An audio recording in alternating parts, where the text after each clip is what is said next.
director and actor of many short films and our full-length feature film Dominoes. Today he'll be sharing with us tips on effective communication from his vast experience of 30 years in the corporate world. So big round of applause for Himanshu, please. Thank you everyone. Can I attempt to just speak without a mic, and if you can't hear me then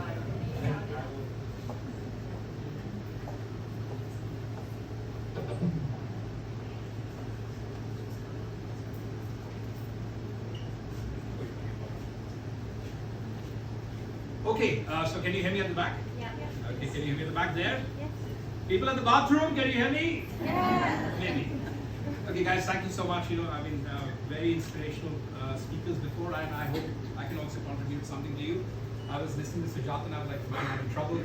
Like a round face, and I was contracting it with a round tummy all these years. And as she was saying, like, when monochromatic stuff, I'm like, shit, I'm in a monochromatic video better. Right? So, but I feel, and my years of experience tell me that while the packaging is very important, the content is equally or more important, and I'm here to hopefully show you that confidence and communication can actually be different from packaging. Of course, if all three come together, that's an awesome combination, right? Now, when it comes to communication, many of us are in a cage. That's why this prop was flown especially for this event, just to show you we are often in the cage. And so, what I want to talk about was effective communication. Guys, if my voice is not punchy enough, then I can wear a hold of I mic. think it'll be better. Please at the back here. Yeah. So as someone here said she had 3 masters. Who's that? Geetika. 3 masters? Oh, Geetika. Yeah. So so do I. And one of my masters is spoken. And the master said, hold the mic. So yes, master, I'm holding a mic. All right. Check my master.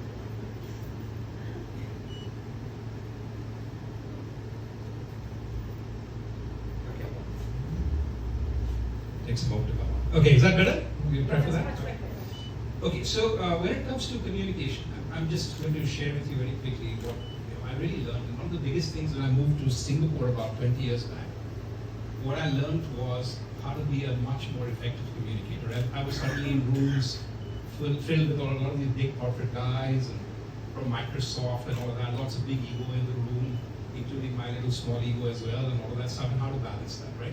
So, without further ado, in my learning, I would say that effective communication is understand and be understood better. Now, how many of you feel like there's that one relationship or two where I wish I could do something to break through better? I always have a hiddenness. I'm not talking of the real complex equations like with the mother-in-law and that kind of stuff. For that, we have Geetika. So for that, you probably need a counselor. But what I mean, relationships with you do, when you have a hiddenness, it could be a boss, it could be your partner, it could be your child, or whatever, sibling, right? So once in a while you feel like, man, I'm hitting in this thing. Like sometimes I get through, sometimes I don't. So do you all have somebody like that in your life? Raise your hand. People with round faces, raise your hand, make some noise. People with lovely faces, make some noise. Come on. Yeah! That's good. Okay, so the first tip, I'm going to share 5 tips, okay? And please take note, exam questions are going to come after this. So the first is, and for those of you who can't read, because maybe I'm blocking you, is start with the summary. And I can't, if you can just walk away with this one thing, start with the summary, I promise you your life will become so much better. And I'm going to show you why. I'm going to give you an example. So, let's say a friend calls you and says, the friend says, hey, listen, my cousin is coming. You know the one I talked to you about from Australia? That cousin of mine, the one whose partner is very famous in movies, she's an actor, very famous one, and she's coming to Singapore and I really want to impress them and all of that stuff. I want to give her a good time. So what do you think your friend is trying to say here? Probably no idea, right? So the answer in this case, it could be anyone's answer. Hey, can I borrow some money? Oh. Right? So now the friend could be all around Gardens by the Bay, everything. It could be a nice long story. Basically what the friend wanted to say was, can I borrow some money? Okay, now a few days later, now whether you're going to borrow the money or not, that depends on your sanskar. I'm not here to teach you sanskar. I'm just going to teach you, if you want to say yes or no, what would you say? That is, I'm going to leave that to you. But now, The same friend calls you the next time, a few days later. And if you go to the next slide, the friend says, hey, listen, my friends are coming, they're coming to town, I'm planning to take them to Boat Key, I really want to impress them. Now what do you think your friend is trying to say? Yeah, see, like the money. Asking for money. What do you think? Again, was the She wants to borrow, he wants to borrow money. The first thought will come to your mind like, "Arey yaar, हमेशा ऐसे शुरू करते हैं, ये पैसा मत." So now what has happened is you've kind of gone in this cage where you've sort of putting your friend in this little cage, you know, like always asking for money. So that's where I think we can really break out of the cage, which is, in this case, the friend actually pretty wisely, we have some people who are involved here. So in this case, what the friend wanted to say was, listen, do you want to join us? My treat. Oh, the friend wanted to pay me back. I didn't realize. But the moment the friend had started with, listen, my friends are coming, I'm going to Boat Key, I was like, I had switched off. How often does that happen? We switch off, like we're like, listen, I'm very busy today, I can't come. Now I didn't even hear the proposition. So, therefore, tip number one is, please start with, I agree, or start with, I need. So if my friend had started with, listen, hey, hi, how are you? Listen, I need to borrow some money. And the next time my friend called and said, hey, listen, I would like to invite you to come. Now I know my friend is leading with what she or he wants. Right? So in the same way, if I can lead, if I can start with what I really need, you will find people will be very receptive to you. Otherwise, they keep putting you in this cage, in a label, like this is the person who always says no. You know, whatever you might say, they might think, he always says no, she always says no, or, you know, this is a pessimist, this is an optimist. You get labeled by everyone. So it helps to always start with the summary. Start with, suppose someone said, blah, blah, blah, can you do this? And you start with, yes, I agree. Yes, I can do it. Or start with, yes, I can do it if I have this and this. Or, sorry, no, I can't do this. How about this instead, etc. So I'll give one last example just to sort of cement that. This friend of mine calls me and says, hey, listen, rather I call my friend. I call my friend and say, hey, will you join me? I'm going out somewhere. And the friend says, I'm going to read from here. The friend says, you know, I have a lot of work piled up. And you know, next week my parents-in-law are also coming. Boss is also very unreasonable. Lots of tension. It's raining outside. What do you think the friend is saying at the end of it all? I can't come, right? That's what I would think, right? Now, in this case, the friend was saying, but of course, despite all this, Aandhi, Tufan and everything, I'm going to come because you're special. Now, you'll be surprised. Go back and hear your friends talking, or hear your colleagues talking, etc. You'll be surprised to see the number of times people are starting with, you know, explanations like, I take care of sales for Asia Pacific for my company, and oftentimes I just want to know, guys, will you do the target we agreed for the quarter? Will you do it? I just want to hear, yes, I will do it. No, I will not be able to have this problem figured out. They will start with the Prime Minister of India has said that now Modi ji has said this. So GST is going to happen, then this is going to happen, then this goes on for about 5 minutes. I'm expecting at the end of it that they're going to say, no, I'm not going to meet the target. But in the end, it surprised me by saying, despite all of this, valiantly, I have fought and have managed to solve all the conditions and I will be able to do it. So, it is very confusing when people don't start with a yes and no, especially when you're on the crowded, like it's one-to-one is different, right? I don't advise you try this with your loved one. Do you love me? Yes, I love you. No, I don't. Obviously, you have to be a little more expansive. There are situations where you have to speak more, and then there are some situations where it really helps to start with somebody, especially in a large group. Okay, tip number 2.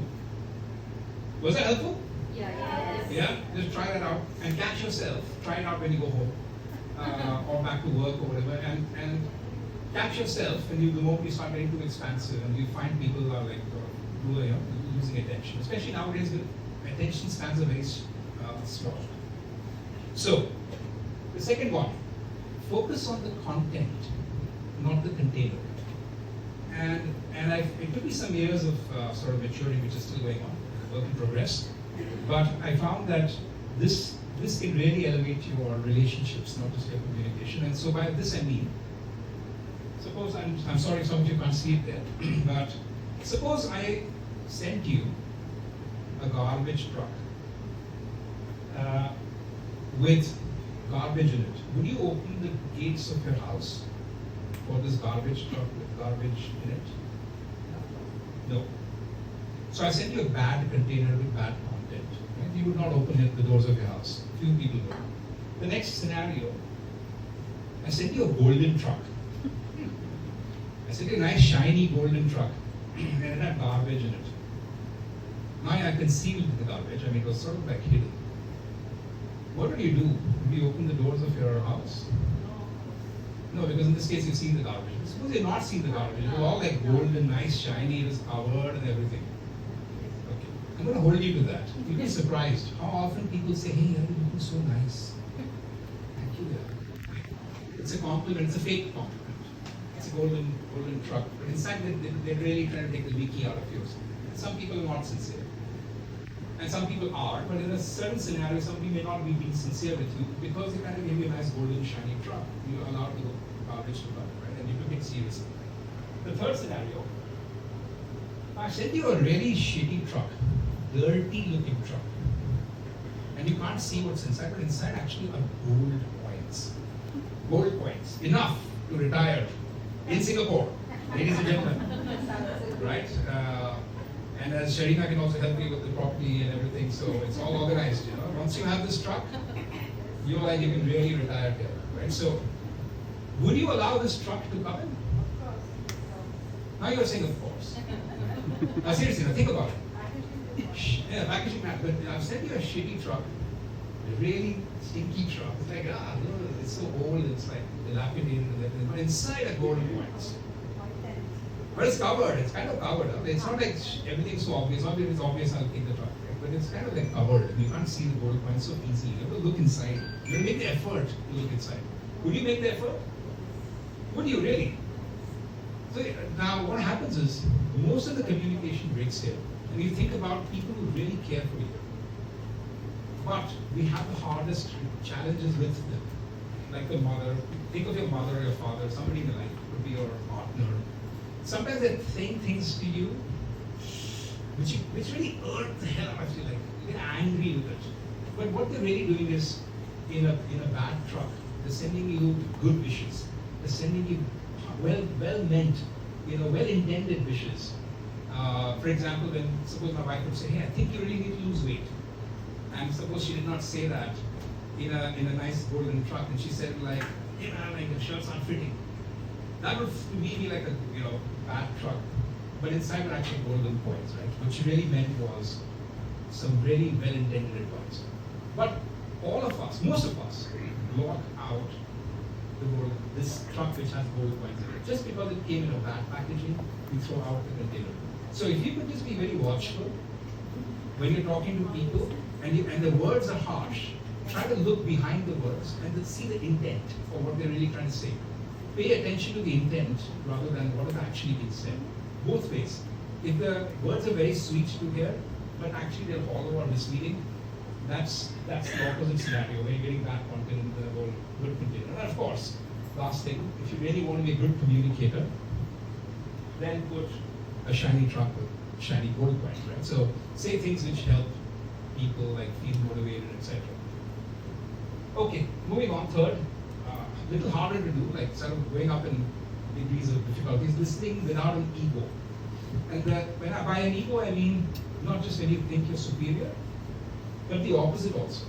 When you think you're inferior to somebody, also in the scenario where your ego has come in, because we've forgotten that we're actually all the same.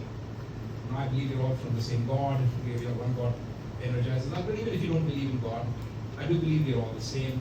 Some superpower wants us all to be the same, and when we forget that, there's a sense of either superiority or inferiority that comes. And when that comes, then you get very defensive. So for example, if someone came and said, if I was in charge, for example, of keeping this place running very, spick and span, and someone came and said, you have got dust here. Someone said that, I would get very defensive and say, oh man, I work so hard, and you're saying this. The first thing that would happen is I would listen to ego, is I would get defensive. But if I don't listen with ego, many amazing things can happen. We can just build this slide out for you. Yeah, so go back. Yeah, I would just say one thing. There is a form of martial arts called Aikido, which basically means use the force of the enemy, right? So if the enemy is pushing you, instead of pushing back, you pull the enemy in, right? So use the force of the enemy. So, for example, and I noticed some really good leaders in business or outside business really do this very well. For example, this place is not clean enough. By the way, sorry. And, I have the owner of the place, and actually an awesome place.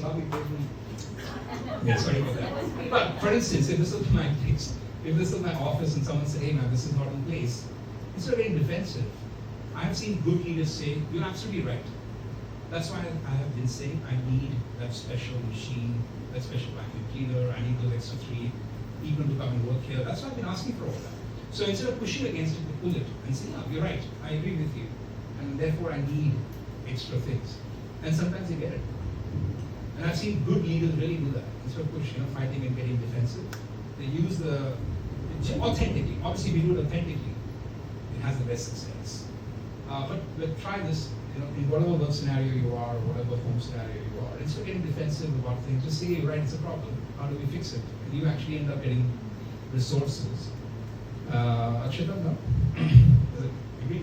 Okay. Fourth one. When you're in a conflict with 2 people, or if you're in a conflict, just instead of first looking at the half empty, the things that you disagree, pay attention to the things you're agreeing on. So I could be having a conversation with Suchi, and she's saying my face is round, right? And I could be different with her. I'd say, "No, in some cultures this is square," right? But there could be certain things we could agree on. So I could first agree with her on something. You know what, actually, instead of fighting on these 2 things, I agree with you on these other 3 things. And you find when you start paying some energy to the things you agree on, the conversation on the things you don't agree on sort of become easier, the emotions behind it go away. So always start with the acknowledging again, hey, instead of fighting, let's step back and see the things we agree on. And then it creates a much more kind of more nurturing environment to talk about the things we don't agree on. Okay, we can just move to the 5th. Finally, good English doesn't necessarily mean good communication, right? So if you think your Spanish or your English or whatever language you're communicating is not good enough, it doesn't matter. Communication doesn't need a good language. Of course, if you have both, that helps. For example, if I said to you, "This geriatric has a propensity to somnambulate." Quickly, hands up. How many of you understood a word of what I said? You understood. Okay. Preeti probably understood. If you understood, or you are showing me something? Okay. "This geriatric has a propensity to somnambulate." Anyone understood here? 3 people. Okay. So if I use good English, I lost 95% of you. But if I said to you instead, "This old man sometimes sleepwalk." Not even walks. If I say walk, sleepwalk is bad grammar, but I think everyone understands that. So what I'm saying is, let's give ourselves the permission to not always have the best English, best grammar. Of course, we always want to improve that. But hey, man, if my English is not good, my accent is not good, that's fine. As long as I'm getting across, starting with a summary, and just in the end, to summarize 5 things, is start with the summary and start with the ending. So start with "I agree," "I disagree," etc., etc. The gods are also agreeing with me. And basically focus on the content, not the container. And then, would you read the 3rd one for me? Listen without your ego, listen without preconceived notion. Can I get the 4th one from you? In a conflict, first acknowledge the points of agreement before you fight on the disagreement. And then finally, good English doesn't need good communication. All right? So with that, thank you everyone for your time, and I hope I added something to your life. Thank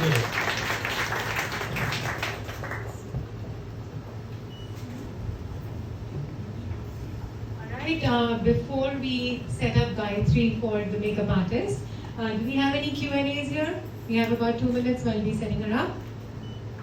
Anyone, any questions? We're pretty clear. Yeah, if you don't have any questions, that meant actually maybe I should. I was able to communicate something. All right, one more round of applause. I just heard that you're saying they have to be very careful while communicating with you. I don't Yes. Because you know so much about communication. Well, what I didn't write here, is because I authentically can't do it, is I'm a poor listener. And actually that's the first, really, if you want to be a really good communicator, be a very good listener. And my wife will attest. I distract. Sorry. So Shadi is a good listener. I think if you feel like, so if you